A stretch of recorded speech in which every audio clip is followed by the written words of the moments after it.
Right. So sadly, politics in Europe is the micromanagement of decline. Now, I'm a practical man. When there's a problem, I try to come up with a solution, try to find the means necessary to solve the problem, and I try to take these means if I can. But sadly, our politicians don't think this way. They're much more interested in appearing as if they're solving the problem without actually solving it. Because if they don't solve the problem, they will perennially appear as if they are required all the time to be there, constantly. More and more money is given to the state. The problems are always there. Sometimes they get worse, much worse. The state then requires more money to do its job. It doesn't do the job, then they tax us even more. It's a downward spiral. And I think that this is a downward spiral that characterizes all European economies at the moment. Definitely Germany, definitely England. And we are going to talk about them because it seems like we are suffering from over-regulated economies and a disastrous mix of open borders and welfare state. Right, so to solve the problem, it's very simple. We need to deregulate the economy, we need to close the borders, we need to have more sane migration policies, and we need to reduce welfare spending. Why? Because we need what? I said here, in agreeing with you, sorry. Thanks. Great, because as a society, in order for a society to thrive and prosper, it needs to reward the behavioral traits that produce wealth, not reward people who just sit, do nothing, and constantly scream about how this wealth should be distributed in different ways. That's how things should be done. Right, so we have here the case of Germany, and I think that this is particularly nerve-wracking. It's not the only nerve-wracking thing that happened. It's not the only frustrating thing that happened, but it shows precisely how politicians in Europe are creating this atmosphere of complete distrust of the system. They're creating the idea that the system isn't there to help us, it isn't there to protect us, it's only there to sabotage us. And we have here the Chancellor of Germany, Merz, saying the welfare state that we have today can no longer be financed with what we produce in the economy. Now, I think that this is a correct diagnosis of the problem, but there are some options here. Option number one is deregulation, sane border policy, and reducing welfare spending. And then we have all sorts of other options that are a combination of giving in to his leftist coalition partner, the Social Democrats, or funding the welfare state with foreign debt, which is an indirect tax Germans directly even more, or just sit there and wait and hope that the war in Ukraine is going to end, which means that there's going to be cheaper energy into Germany without actually addressing the structural issues. What do you think he's going to pick? The bad option, of course. I mean, Germany has no business being a struggling economy. I mean, throughout a lot of European history, Germany has had a very strong economy because of its industrialization and the likes, particularly obviously in the 20th century. And they've still kept a lot of their industry. They're still known particularly for things like chemical and engineering and manufacturing. So they shouldn't be struggling. It's because of mismanagement that there's even a problem in the first place, right? Yep. In that they were reliant on Russian gas, and then the taps got turned off, and then they were pretty much lost. There's no reason for them not to have the cheapest energy in Europe, especially with all the industry. It should be in their interest. It's obviously that the German state, the entire paradigm that all of German politics operates in, is basically just exacerbating the problems that already exist, which is why nothing gets better and everything gets worse. Yeah. Sabotage, self-sabotage, and empathy. I don't want to say the full word because we're on YouTube now. Yeah. So you think both of you say that he's going to go for the bad options? Yes. Absolutely, yeah. Yeah, you're correct. Right, let's go and see here. There's this article from the Gazette Express saying Merz German welfare state is no longer financially viable. You could have guessed. And he says, I will not allow myself to be irritated by words like social cuts, hard peeling, and the other things that will go with them. Said Merz addressing his social democratic partner. But the appeal is to all of us. Let us show together that change is possible, that reforms are possible. So he accepts the problem. He says, I'm not hearing about the solution. I'm going to play ball with my social democrat partner, and we're going to opt for actually doing things worse or keep them being bad. So let's see here. SPD does not rule out tax increases. That's how to help the economy, is increase taxes further. Yeah. So they're saying that they are not going to rule out higher taxes for high income earners and the wealthy. No option is off the table, said the SPD leader. They say we must fill the billions of dollars in gaps in future federal budgets. Yep. How about deporting all the foreign dependents? That would free up some money, wouldn't it? Yeah. They also say that more Helmut Kohl, the social democrat Lars Klingbeil, supports the reforms but warns of social injustice. We need structural reforms to keep social contributions sustainable in the long term. We gave you that option, and you're deliberately not taking it, and you're trying to lead the German chancellor astray yet again. Right, so what he said there, according to the German finance minister, all reforms must adhere to the principle, we remain a country that helps people who are in need, who get sick, and who need help. Right, so there's an issue here, because people who are in politics right now, they're disproportionately globalists, those who occupy the top echelons of power, right?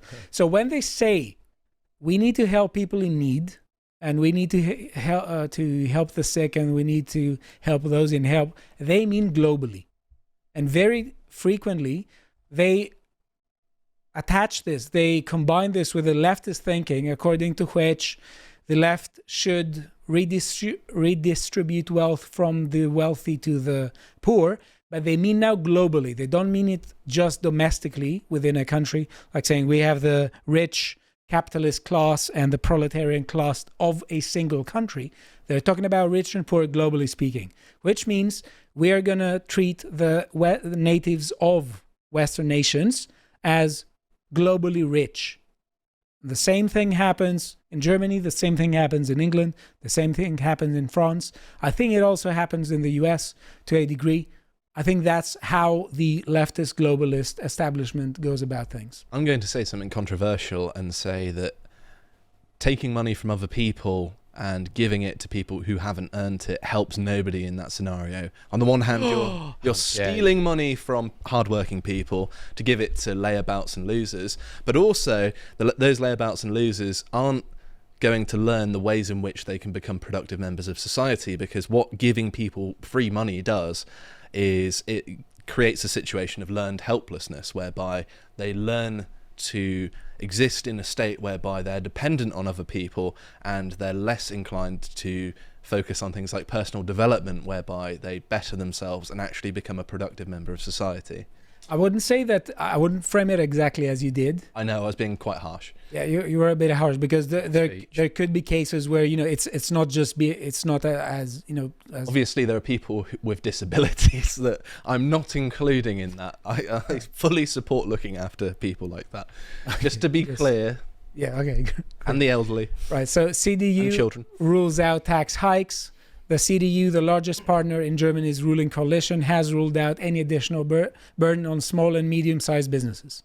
So they're going to opt most probably for raising the taxes for the middle class and those who have more, which is going to harm investment. Why don't they understand this? Because, of course, with high inflation, most people have to invest their money into the economy. So what they're actually doing is reducing the pool of potential investment in companies. So they're just... all government basically is just shifting money around. It doesn't actually ever create any wealth. When has the state really created wealth? Yeah. I mean, if you're talking about like the Soviet Union, where the only way there can be economic innovation is through the state, then sure. But that's not actually the state doing it, it's the technology. It's forcing people to do it. Mm-hmm. People who could do it without being forced. Yes. If they had market incentives. Yeah, like Most of the time. in Soviet Russia, they didn't have to force them to farm because they're doing it anyway, weren't they? But they're talking about autumn of social atrocities. So what could that mean? I think that this is a bit pernicious, because if you look at how they are reacting to several terrorist attacks in Germany, and they have the same cycle of trying to say it's an isolated incident, we should hide the identity of the person, it's always a man or a car or a knife with some issues. They always coincidentally pray to Mecca. I don't know why. And very frequently, they are almost invariably, they are appealing to the economic argument. They're saying that crime is and can only be an issue stemming out of economic inequality. Therefore, the more crime there is, the more crime rises, the more the native population must be taxed in order for money to be given to the communities or the members of the communities, whoever they are, who are disproportionately found committing crime. Right, so all of it is just a way of saying that they don't want to solve the problem. They want to appear as if they're solving the problem because they're thinking of the next election. And now let me just tell you this. I triple checked it because it looked like a huge number. Their welfare spending for 2023 was 1.25 trillion euros. That is massive. 30% of their GDP. Yes. It's mad. Yeah. 30%. Who are the men that pick for scraps amongst the ruins at the end of history? You should know, because you encounter them every day. Between the towering buildings of a fallen empire, we find the Fellahin, the historyless men, who know nothing of the turning of the cosmic wheel and find themselves outside of civilization itself. Cut loose from the great chain of being, they represent the loam into which our dying culture will return. That is, unless we choose to take up the burden once again. This Fellahin condition is the subject we explore in issue 4 of Islander magazine, on sale while stocks last and available worldwide at shop.lotuseaters.com. I'm going to show you the next one. Right, they say a strong welfare state. There is, independent confirmation. They're saying essentially that for the year 2023, it was 1.25 trillion euros, 30.3% of GDP, that alone. So the average German or the average person in Germany must pay 30.3% of their tax or of their income to sustain this. Sustain a subsistence existence, right? Yeah. Now, let's say we told you what the Social Democrat coalition partners talk about. It's more taxes. Now let's see what another person from the CDU coalition, which is supposed to be the conservative, proposes. It says billions for migrants work until death for Germans. Oh no, that's what Visegrad says. He's proposing to raise the retirement age to 70. Yeah, just work until you die for the benefit of foreigners who hate you. That sounds wonderful. I mean, it's my future, so I can't exactly judge you, but... So that's micromanagement of decline. And I think that the same thing happens in England to a very large extent, because we have people who are, I think basically they're communists. They know how to hide better than the previous ones, and they have done it very deliberately. I saw that in academia, the way that they were going about it. They're there are two tiers. Some are overtly communist, the others masquerade as modern liberals. Mm-hmm. They talk constantly about Rawls, Dworkin, and they shouldn't be coexisting that easily. Do you know a really good quote from one of my, I wouldn't say favourite communists, but one of the most interesting to me, Lenin, as in, the man who organised the Russian Revolution, not John Lennon, making a Big Lebowski reference there. He quoted the Bible and said, "Those who do not work do not eat." Those are the words of a communist. So this idea, when he's in power, when he isn't in power, those who don't work. 1917, shortly before he took power.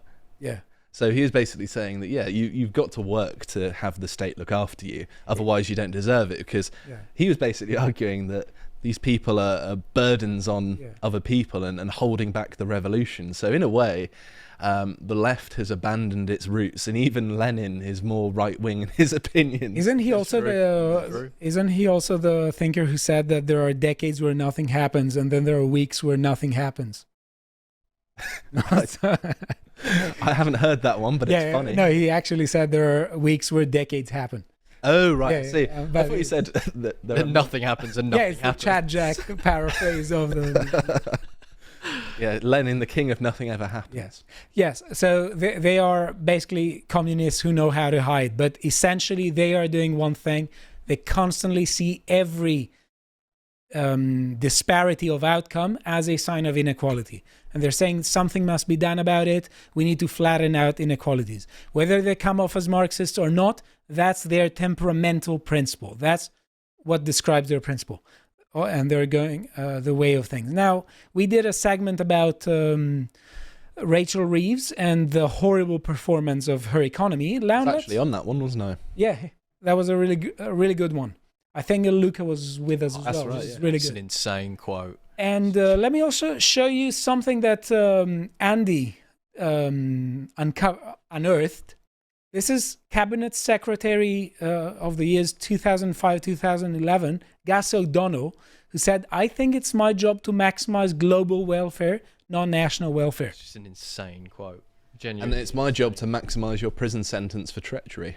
So what is this other than a sign that for the last 20 plus years, we have leftists who are openly saying, we're not going to look at the middle class, at the working class, at the domestic working class anymore. We are going to look at the universities, such as they did from the 60s onwards, and we're going to talk about the globally rich and the globally poor. And lo and behold, the Western working class counts as globally rich. That's why they receive all the animosity that the capitalists received from the left before that. That's why you see such a callous treatment of the topics we're talking about by the left. What's ironic, just to jump in, the irony is that the left obviously hate the empire, for example, the British Empire, yet they act as if we are an empire still, and that we're playing grandfather to the world, and that we act as if we have a duty to sort of coddle and cuddle the entire world and to help and to innocently help every single country out as much as possible. And it's a weird place of empathy, because I just don't understand that mindset. If you hate the empire so much, yet you act as if we are still that. I mean, it's a relic now. We don't live in those times anymore. Yet it's almost like they're keeping that particular part of the empire alive. And I just find it just so unnecessarily weird. It's so unnecessary. If we didn't have a military, most of the countries of the world would be picking our bones clean. They wouldn't return the favour, would they? No. Like, people outside of Europe and North America, the West more generally, I think, are more concerned with their own survival and their people's survival than anything else. They're not necessarily going to treat us fairly. Then we can't expect this in return. Inequality. Impossible. It's impossible to have equality. I think you're raising a great point, and I think the response would be from the left is that it's a matter of grievance. And if you look at it, we could say that, before wokeness, there was an issue of, just it doesn't matter where you come from. If you play by the rules, you're okay. And then they had to destroy everything because they appropriated all the, critical theory BS. According to which you have to find the victim, you have to have a hierarchy of domination and oppression, and that's how they went about it. But you also see now how you have several intellectuals and their podcasts oozing from the left, and they're intellectuals. Lewis Goodall. Sure, mate. It's not the same name as you. And I'm trying to spelt same. At least he says the quiet part out loud, and you could say that you respect. You can respect this. Very intellectual of him. So he's talking about a hiking inheritance tax of 100%. as if that's not communist, and says you don't have a right to inherit money from mommy and daddy that you did nothing to earn. Just Suddenly because he's not loved by his parents. Yeah, but suddenly the left now is talking about meritocracy. Isn't that great? Yeah, I support 100% tax on Lewis Goodall. And let's not forget that it's not an issue of whether the recipient deserves it. It's an issue of whether people who are taxed their entire lives and they're making an inheritance that they want to give to their children to help their family. It's an issue of whether they deserve the choice to pass their inheritance to their kids or whoever they want without asking you. I think what did you do to deserve it? there is something inherently evil to say to someone else, I'm going to go into your wallet and take your money and show you what you should spend it on. There is something so inherently evil about that. I don't have the right, okay? I may not like people like, Bill Gates, Larry Fink, people like that. I'm very critical about these people, and we should, whatever their money is spent on, that's dependent on what they invest in. Very dependent, and you can criticize this, but I don't have a right to go into someone's pocket, take their money and say you can't do that with that. Yeah, but don't you think that the very wealthy funders of the leftist parties would get away with it? How do you mean? Because if they funded the parties, the leftist parties would harm the middle class, because that's not talking about the few billionaires. That's talking about the entire middle class. Yeah, but as a principle, I'm talking about the everyone. very rich would get away with it. Sure, I'm talking about the principle for everyone. So Yeah. I don't think it's fair to go into whatever class and say, I don't like the way you spend your money. So what I'm going to do is seize it, and seizing money like that is never peaceful. It's awful. To seize your assets and to seize your money, and then just say, right, what should we do with it? And then figure out, we'll just put it back into the state. Stealing is what that is. But also That is robbery. Yeah. All taxation is. They are rampant ideologues, because if they learned from the social democrats of Scandinavia, they would not be talking about an inheritance tax. The inheritance tax in Scandinavia was revoked by social democrats because it was harming the family. You had the property, you gave it to your children, and they couldn't use it without selling it, because they had to give a huge amount to the state. So that's they just don't care. It's worse than social democracy. Yeah. Right. So you have Lewis Goodall again doubling down, saying the people without wealth, the workers, cannot catch up. Well, the more you disrespect the profit motives, the fewer employment opportunities there will be. You may not like it, but this is how it works. And here we have think tank drafting a report saying that the unemployment rate in the UK is set to hit 5%. Currently it's in 4.7, and things seem to be going worse. It wasn't that long ago that it was like 2%. So it's quite a big increase. Also, there is capital leaves UK. Oh, there's been a lot of wealthy people fleeing the UK. About over 1,000 multimillionaires, I think, in recent times. And I want to end this with an interesting post by Michael Arrett. Says, left playbook: number 1, blow up welfare spend; number 2, make more debt; number 3, punish the most successful and hardworking with higher taxes; number 4, censorship and cancel culture; number 5, prosecution for criticism; number 6, exit tax to prevent an exodus from left paradise. At which stage is your country? Actually, I think that there is more that needs to be added, because the left right now is opting also for open borders, and they are speaking as if this won't bring the wages of the working class down. So it's just a complete destruction of the economy and of the culture that they are trying to be doing, because they're trying to disincentivize people from generating wealth. And in order to distribute wealth, you have to first generate it. I know this is 101. I'm not talking down on you. I'm not treating you as of inferior understanding. But this is something that the left doesn't want to understand. Right. We have By the way, Samson sent me a poll that was carried out unbeknownst to me, saying, should Josh put the poncho on? Yes, 92%. Oh yeah, you got to put it on now. And being a man of democracy, I will do this before we get to the comments. Just for a little bit. It's very warm in here, so I'm not going to wear it for long. I want to see this. That's gonna be funny. Yeah. Yeah. Josh, are you gonna join the African Start Kingdom doing one of of their Scotland? chants and then get evicted. Do you some out? You need a stick. some out. You also need a stick, and to roll your eyes up. Thank You you. need to roll your eyes up like you have the moment of epiphany. I can't do it. It hurts my eyes. The Kubala Umbala. You know. That's getting clipped. This is going to be on the internet forever. Digital footprint. Right. It's so warm. Who are the men that pick for scraps amongst the ruins at the end of history? You should know, because you encounter them every day. Between the towering buildings of a fallen empire, we find the Fellahin, the historyless men, who know nothing of the turning of the cosmic wheel and find themselves outside of civilization itself.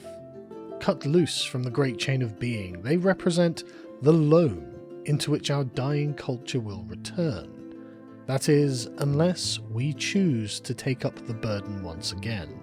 This Fellahin condition is the subject we explore in issue 4 of Islander magazine, on sale while stocks last and available worldwide at shop.lotuseaters.com.